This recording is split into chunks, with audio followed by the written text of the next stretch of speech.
I think in the interest of time, we'll move on to the next talk, Linus, and you can catch in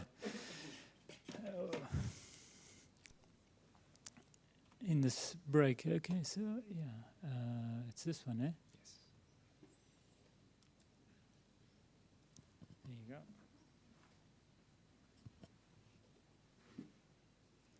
go. Okay, yes, it works, right.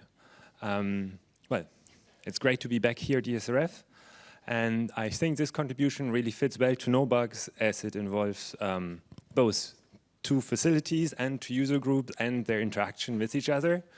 So it's a project that is on the one side focusing on expert user groups. If we take the classification from the first talk, it's the group from Frank Schreiber and Stefan Kovarik. So that's university groups that develop ML models. And then we have the facility side, once at DAISY and here at ESRF, where we integrate those models into beamline environments.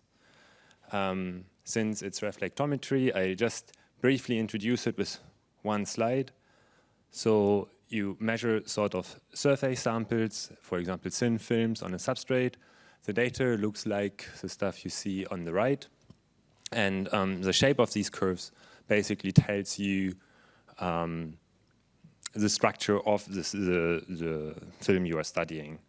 And traditionally, data analysis in this field works such that you model your thin film structure as a sort of electron density profile with certain roughnesses and layer thicknesses, and then you can transfer that into the measurement space analytically. And the way back doesn't work analytically, so you basically vary your model and transfer into measurement space and then minimize their kind of chi-square function. And the key idea here 5 years ago was, why don't we just train a model based on simulated data? So we simulate millions of those profiles and then enable the ML model to do the backwards transformation. And yes, we had the first model for this working basically 4 years ago. And it was just a fully connected neural network. I'll not go in the details, but the way it works is basically you take a scattering, like a reflectometry profile, you plug it in the input layer of your model, and then you want to take out physical properties of the thin film you're studying on the other side. Now, the biggest problem with those kind of models here is that if your data is not unique, so if you have electron profiles that, like the ones down here, that basically assemble in the measurement space, so on top they're both on top of each other, so you see there's basically no difference. A model like this will never be able to tell you which of the two solutions to take, or even that there are two solutions. So since these are point estimator networks, or point estimators as we call them, if there's non-unique solutions in the space you train your model on, this will never work. And so we had to come up with something better, and this is bringing us closer to the closed loop experiment that I actually want to focus on. But stay with me for two more like sort of network architectures that we investigated.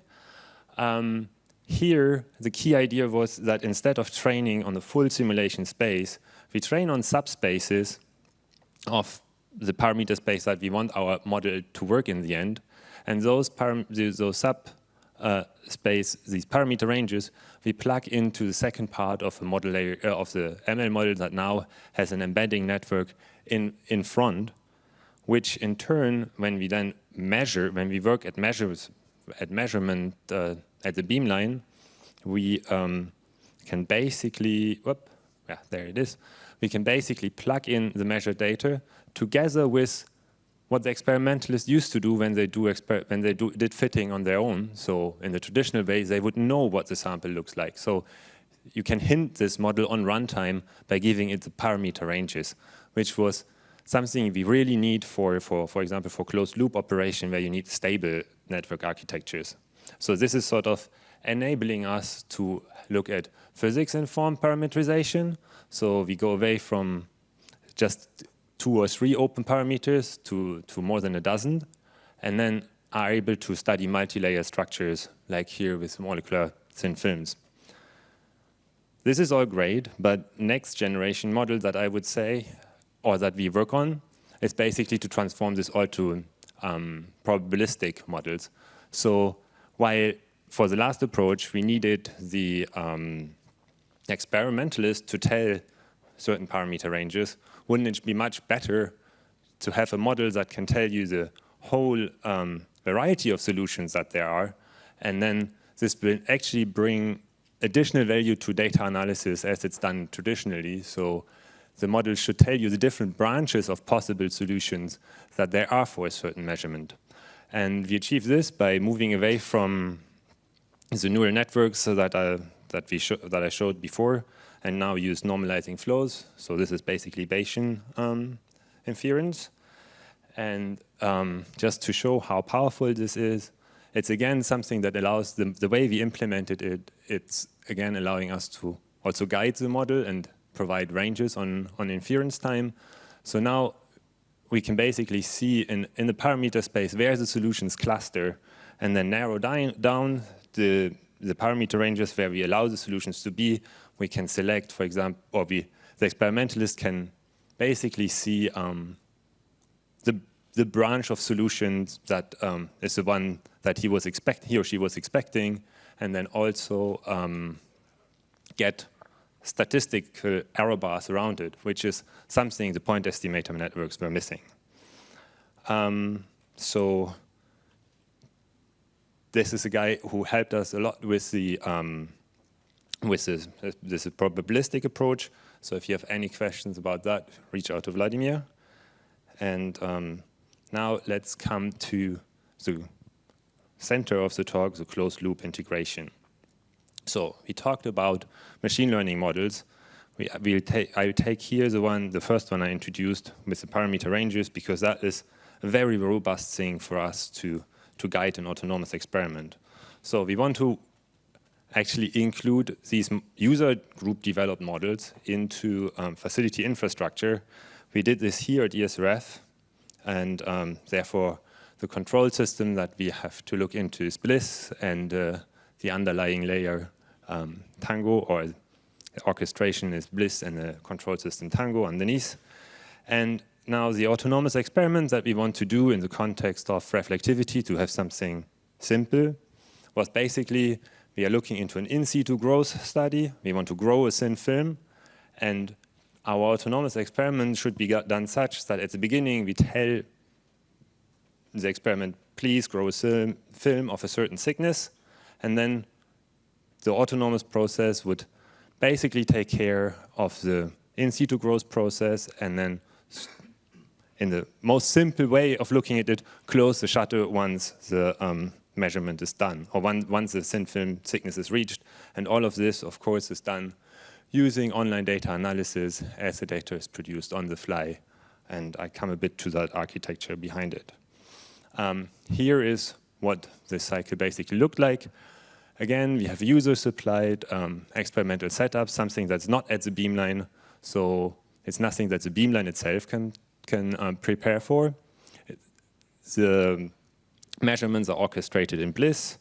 We measure a reflectivity profile, and then one thing that you have at all beamlines available, and you know that it's available in the software environment of beamlines, is basically your device layer or your field layer. People, I think in the Blue Sky world, that would be rather Epics, and Bliss, you compare it with Blue Sky. But we chose to use that transport layer to get out of the beamline into central compute resources.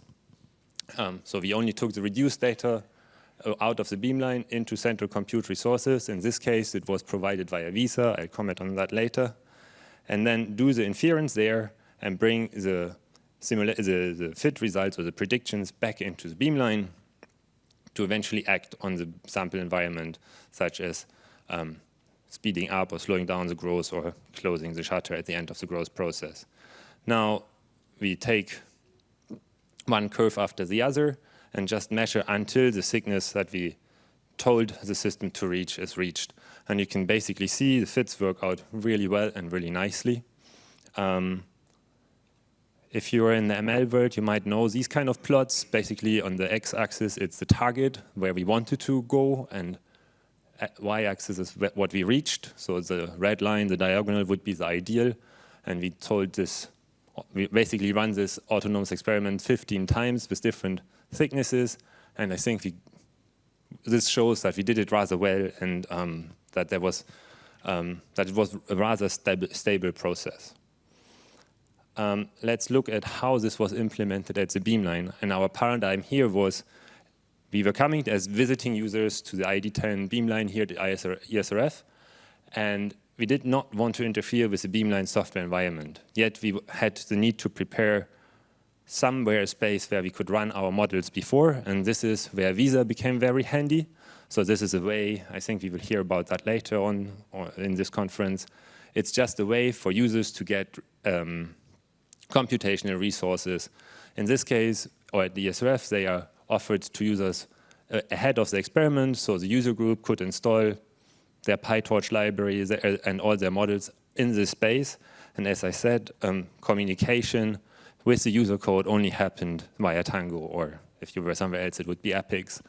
So we take the data and provide the data that's buffered in Redis here at ESRF into the user environment, do online data analysis, and then milliseconds or hundreds of milliseconds later, the data comes back from the user analysis into the Beamline environment, again via Tango, and from there, the system can take decisions and, for example, trigger whatever needs to be triggered in the end, say, this growth process is finished.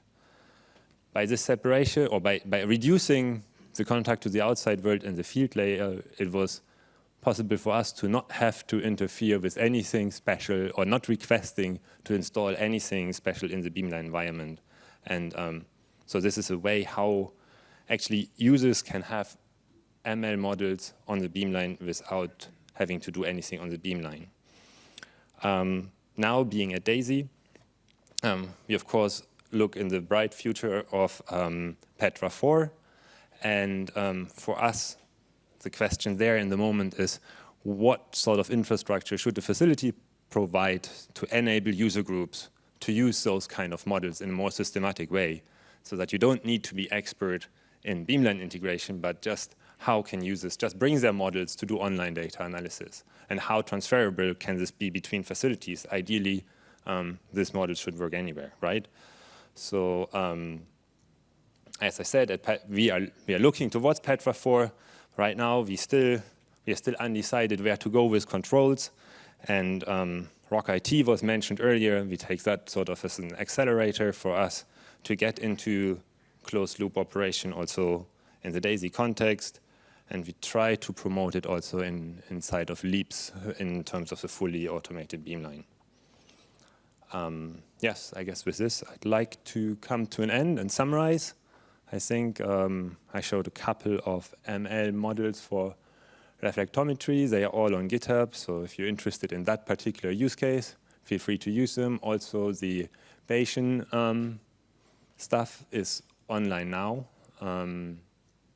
So that's a bit more general. For training the reflectivity models, we have some experimental curves. So we didn't train with experiment data, but use that only for validation, but that's on Zenodo.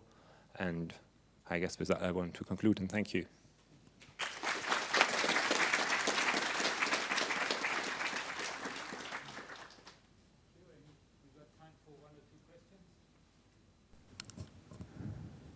Yeah. Thank you for your presentation. I have a question about the part you mentioned. You predict the physical parameters with ML, and these physical parameters is used for the professional users, or like with not that much knowledge users can also trust this data, or they also need to validate this parameter? So, I mean, validation in this case would mean that where were you? Here. So you mean this sort of physics informs? Yeah, so yeah, exactly. Here we modeled sort of a searchy monolayer multi-layer structure. So monolayers of molecules that are on top of each other, and well, basically you see the fit results in red on top of the experimental results. So that is how physicists would usually do this, like they would fit and then minimize with a least square thing. So yes, we tried to use those then for traditional algorithms, but we did that was basically the best fit also when you do traditional least square. So if it's not, is that what you would consider as validation? Yeah, exactly. Okay, thank you. Thank you. Yeah, there's a question. You got a joke in the back. Yeah.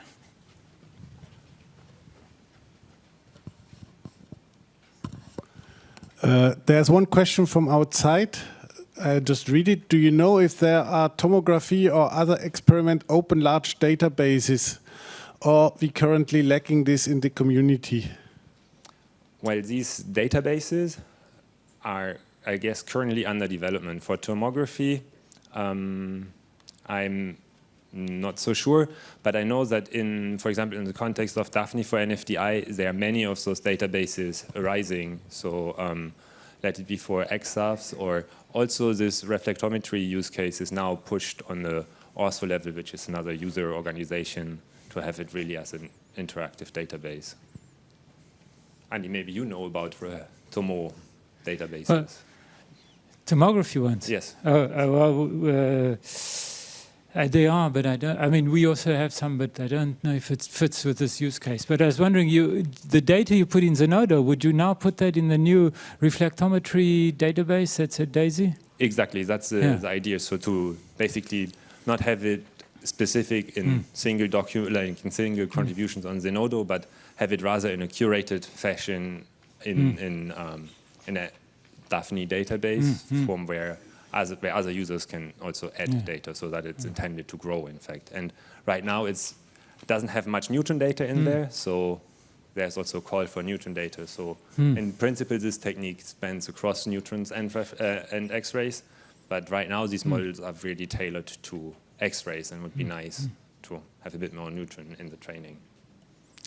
Okay, I think we're good in time for coffee. I don't know if I've forgotten the program. Are we ahead of time or on time?